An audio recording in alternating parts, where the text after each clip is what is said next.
Hello friends, myself Professor Tapali Parekh from Shri Swaminarayan institute of technology. आज का हमारा topic है applied mathematics for electrical engineering. Electrical engineering में आपको कौन कौन से टॉपिक पढ़ने हैं उसका इंट्रोडक्शन हम देखते हैं। तो इन अप्लाइड मैथमेटिक्स में आपको तीन टॉपिक्स पढ़ने हैं। फर्स्ट है न्यूमेरिकल मेथड्स, जिसको हम न्यूमेरिकल एनालिसिस भी बोलते हैं। Second basic probability, third basic statistics. तो इन तीनों के बारे में हम स्टेप बाय स्टेप जानते हैं, इसकी नीड क्या है और इसकी एप्लीकेशन क्या है, और उसके बाद मैं आपको पूरा सिलेबस बताऊंगी कि आपको कौन कौन से टॉपिक कितने वेटेज है वो आपको पता चलेगा इससे। तो चलो अब हम देखते हैं फर्स्ट टॉपिक, न्यूमेरिकल मेथड या numerical analysis. Numerical methods, in reality, solving a math problem generally involves finding an answer rather than exact answer. तो देखिए, हम जब भी एक सॉल्यूशन मतलब कि मैथ प्रॉब्लम सॉल्व करते हैं तो क्या करते हैं, हम कोई आंसर ढूंढते हैं। उसका मतलब जरूरी नहीं कि वो आंसर एग्जैक्ट आंसर ही हो सकता है मल्टीपल आंसर भी हो सकते हैं, अप्रोक्सीमेट आंसर भी हो सकता है, या इसी में से ही कोई आंसर हो सकता है।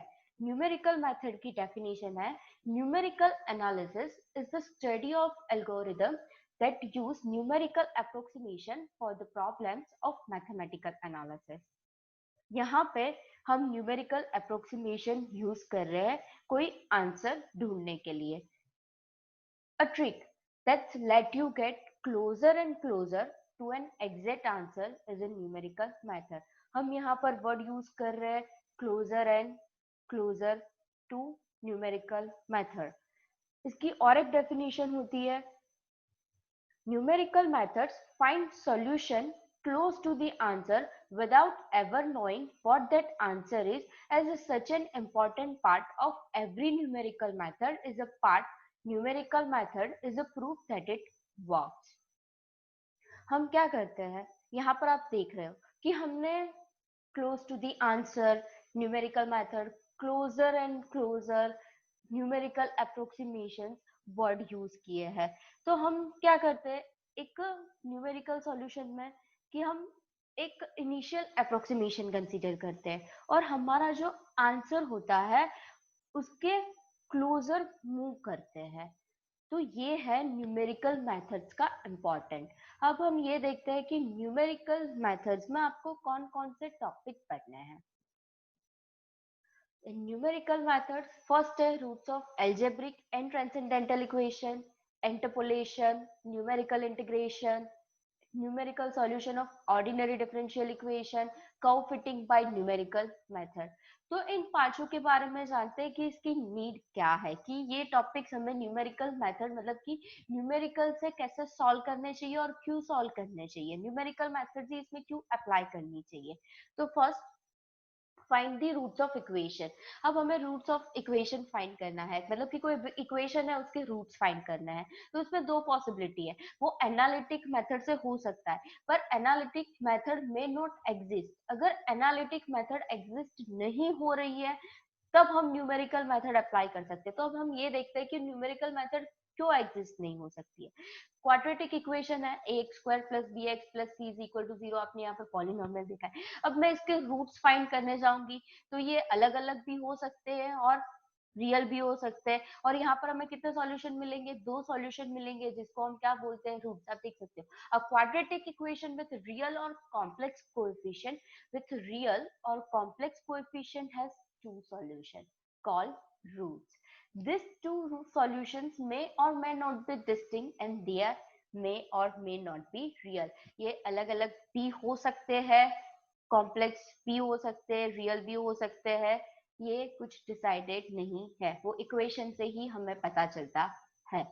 तो हम एक एग्जांपल देखते हैं, x square minus 5x plus 6 is equal to 0। अब हमें इसके रूट्स निकालना है, तो इसके रूट्स क्या होंगे, इसके फैक्टराइजेशन करेंगे तो हमें इसके रूट्स मिलेंगे। तो इसके दो रूट पावर जितनी होगी उतनी ही रूट्स मिलेंगे। तो यहाँ पर दो पावर है तो इसके रूट्स दो मिलेंगे। First x is equal to 2 and x is equal to 3। वैसे ही हम सेकेंड एग्जांपल देखते हैं, 4x² plus 10x plus 34 is equal to 0।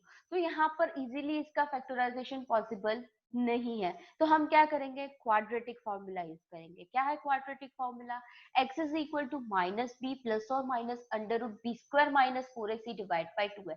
तो अब क्या करेंगे, यहाँ पर a को 4 कंसिडर करेंगे, b को 10 and c is equal to 34।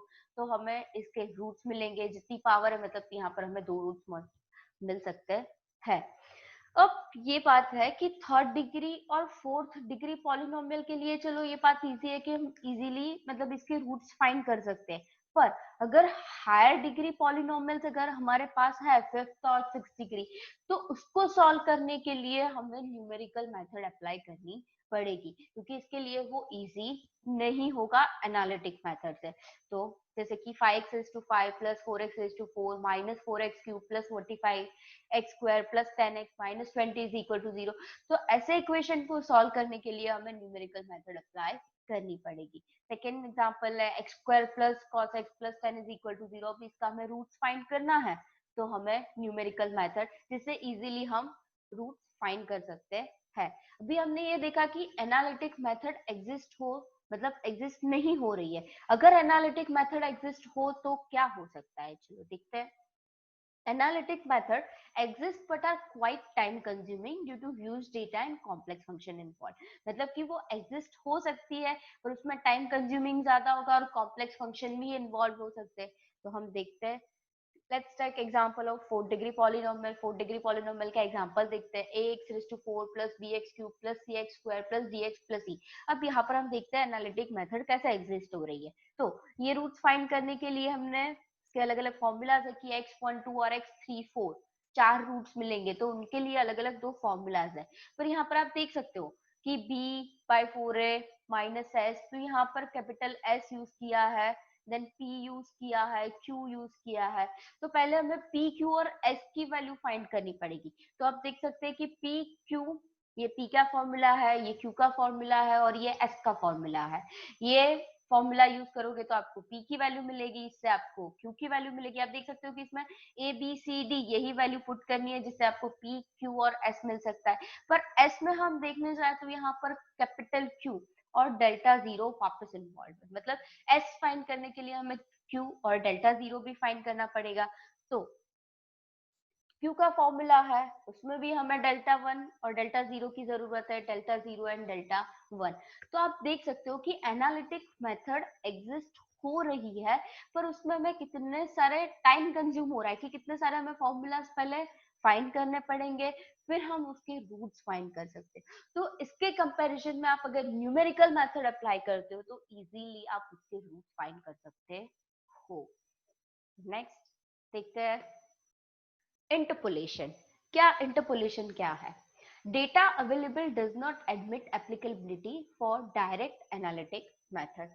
मतलब कि यहाँ पर आपको किसी चीज मतलब आपको सपोज की पॉपुलेशन फाइंड करनी है।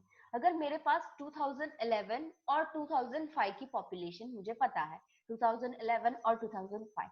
अब सपोज मुझे इसमें से 2007 की पॉपुलेशन फाइंड करनी है, तो मेरे पास जो डेटा है उसी को कंसीडर करके मैं 2008 या में जो फाइंड करनी है उसकी पॉपुलेशन जो फाइंड करनी है वो हम इंटरपोलेशन की हेल्प से फाइंड कर सकते हैं। मतलब जो डेटा गिवन है उसमें से हम इंटरपोलेशन का हेल्प लेके 2008 की हम पॉपुलेशन फाइंड कर सकते हैं।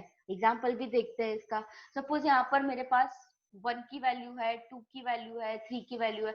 अब सपोज मुझे 2.3 की वैल्यू फाइंड करनी है या 2.4 की वैल्यू फाइंड करनी है, तो इंटरपोलेशन की हेल्प से हम वो फाइंड कर सकते हैं। मतलब कि न्यूमेरिकल मेथड से हम इजीली वैल्यू फाइंड कर सकते हैं। सेकेंड एग्जांपल हम देखते हैं, x1 x1 y1 x2 y2 x3, ये जो ग्राफ है। अब वो सपोजिशन मुझे यहाँ पे कोई वैल्यू फाइंड करनी है या ये कोई वैल्यू फाइंड करनी है, तो इसके लिए हम न्यूमेरिकल मेथड का यूज कर सकते हैं। मतलब न्यूमेरिकल मेथड में हम इंटरपोलेशन का यूज कर सकते हैं, जिससे आसानी से हमें वैल्यू मिल सकती है। तो ये है इंटरपोलेशन का यूज। Next, numerical integration. अब नॉर्मली आप लोगों को पता है कि न्यूमेरिकल इंटीग्रेशन क्या है। Integration is area under the curve. हमें जो एरिया फाइंड करना है उसके लिए हम न्यूमेरिकल इंटीग्रेशन का यूज करते हैं। तो न्यूमेरिकल इंटीग्रेशन का हम जो यूज कर रहे हैं यहाँ पर हमें इंटीग्रेशन करने की जरूरत नहीं है। आप फर्स्ट देखिए ये फॉर्मूला कि यहाँ पर आपको ठीक है, आप देख सकते हो f of x is equal to f of x और एक्स दिया है आपको, लिमिट दी गई है ए टू बी और मुझे इतना एरिया फाइंड करना है। तो इसका फॉर्म इक्वेशन क्या बनेगा, तो लिमिट है ए टू बी, तो integration a to b over f of x dx। तो यहाँ पर एक फंक्शन बन गया। तो यहाँ पर हम क्या करेंगे, न्यूमेरिकल मेथड में इंटीग्रेशन से फाइंड करना है तो आप फंक्शंस का लेके आप इंटीग्रेशन फाइंड कर सकते हो। पर यहाँ पर हम क्या करेंगे, न्यूमेरिकल मेथड में ए और बी जो लिमिट दी है उससे हम डेटा जनरेट करेंगे। डेटा जनरेट करने के बाद न्यूमेरिकल मेथड अप्लाई करेंगे, मतलब कि फॉर्मूलाज अप्लाई करेंगे जिससे इजीली कोई भी एरिया का वैल्यू फाइंड कर सकते हैं। तो न्यूमेरिकल इंटीग्रेशन से हम इजीली किसी भी एरिया की वैल्यूज हम फाइंड कर सकते हैं। मैं integration a to b by d x, ये है न्यूमेरिकल इंटीग्रेशन का use. Next, numerical solution of ordinary differential equation. Many problems in engineering and science can be formulated into ordinary differential equation with appropriate initial and boundary conditions. It is not possible for every model problem to obtain analytical solution. In such cases, we try to find an approximate solution to the differential equation by numerical techniques. In this, we shall concentrate our discussion on the first order differential equation of the form with the initial condition dy by dx is equal to f of xy, which is called an initial value problem. तो यहाँ पर same जैसे हमने integration में देखा वैसे ही differentiation में हमने डिफरेंशिएशन नहीं करना है। इवन डिफरेंशिएशन न्यूमेरिकल में बेसिक फॉर्मूला से हम इजीली ऑर्डिनरी डिफरेंशियल जो इक्वेशन है उसको सॉल्व कर सकते हैं न्यूमेरिकल मेथड से, और ये सिर्फ एप्लीकेबल है फर्स्ट ऑर्डर फर्स्ट डिग्री के लिए। और इसमें इनिशियल वैल्यू प्रॉब्लम मतलब कि आपको कोई कंडीशन दी जाती है, वो कंडीशन का यूज करके आपको न्यूमेरिकल मेथड सॉल्व करनी रहती है। तो ये है आपका न्यूमेरिकल ऑर्डिनरी डिफरेंशियल का यूज। नेक्स्ट टॉपिक है curve fitting by numerical method. The exact mathematical relationship between the two variables is given by simple algebraic expression called curve fitting. Curve fitting is the process of adjusting a mathematical function so that it lays as closely as possible to a set of data points. मतलब यहाँ पर आपको जो curve fitting दो variables है, आपको उसमें से लाइन पैराबोला ये जो इक्वेशंस है वो इक्वेशंस की न्यूमेरिकल मेथड से आप वैल्यूज फाइंड कर सकते हैं। तो ये है कर्व फिटिंग का यूज। नेक्स्ट देखते हैं अब इसकी एप्लीकेशन क्या है। Usually used in computer science for root algorithm, it is used to determine profit and loss in the company, used of multidimensional root finding, solving practical techniques problem using scientific and mathematical tools, network simulation, train and traffic signal, weather prediction। तो ये सारी applications है numerical method की जो जहां पर numerical methods used होते हैं। नेक्स्ट टॉपिक है अब हमारा बेसिक प्रोबेबिलिटी। तो प्रोबेबिलिटी तो हमारी डेली लाइफ में यूज होती है, हम सब जगह देखते हैं कि सारी चीजों की संभावना कितनी है सभी जगह पर, तो सारे जगह पर प्रोबेबिलिटी यूज होती है। तो यहाँ पर सिर्फ आपको बेसिक प्रोबेबिलिटी पढ़नी है। तो देखते हैं कि बेसिक प्रोबेबिलिटी क्या है। The concept of probability from the analysis of the games of chance. Even today, a large number of problems exist which are based on the gains on chance, such as tossing of a coin, throwing of a dice, and playing cards. हम coin toss करते हैं, dice throw करते हैं, cards cards जो है वो हम खेलते हैं, प्ले करते हैं। The utility of probability in business and economics is mostly emphatically revolved in the field of prediction for the future. The word probability or chance is used commonly in day-to-day life. Daily, we come across the sentence like, it may rain today, India may win the forthcoming cricket match against Sri Lanka, The chance of making profits by investing in shares of a company are very bright. Each of the above sentence involved an element of uncertainty. A numerical measure of uncertainty is provided by a very important branch of mathematics called theory of probability. तो यहाँ पर आप देख सकते हैं कि basic probability मतलब normally जो चीजें हम रेगुलर लाइफ में यूज करते हैं तो उसकी प्रोबेबिलिटी कितनी है वो सिर्फ यहाँ पर हमें फाइंड करना है वो फॉर्मूला के बेस्ड पे. नेक्स्ट टॉपिक है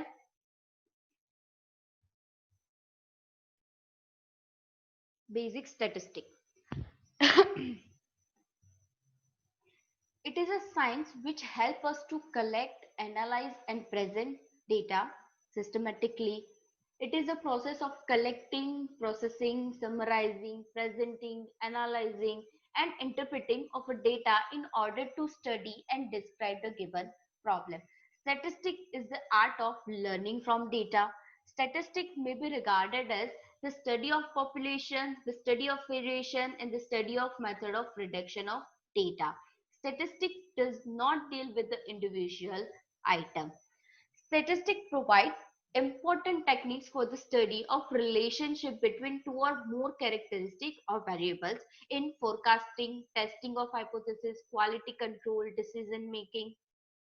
तो आप देख सकते हो कि स्टेटिस्टिक क्या है. स्टेटिस्टिक मतलब आपने आप 10th में भी या 8th 9th में भी आप ये पढ़ के आए हुए कि मीन क्या है, मीडियन क्या है, मोड क्या है. ये जो आप फाइंड करते हो आपको जो डेटा गिवन है वो डेटा की आप एवरेज या जो भी निकाल रहे हो मीन मीडियन और मोड के हिसाब से यही पूरा आपका स्टेटिस्टिक है. यहाँ पर जहाँ पर दो वेरिएबल्स होंगे और दो वेरिएबल्स का डेटा लेके हमें स्टेटिस्टिक की मेथड से मतलब कि उसके फॉर्मूलाज यूज करके हमें फाइंड करना है. तो ये था आपका बेसिक स्टेटिस्टिक. अब हम देखते हैं कि आपका जो सिलेबस है उसका वेटेज कितना है.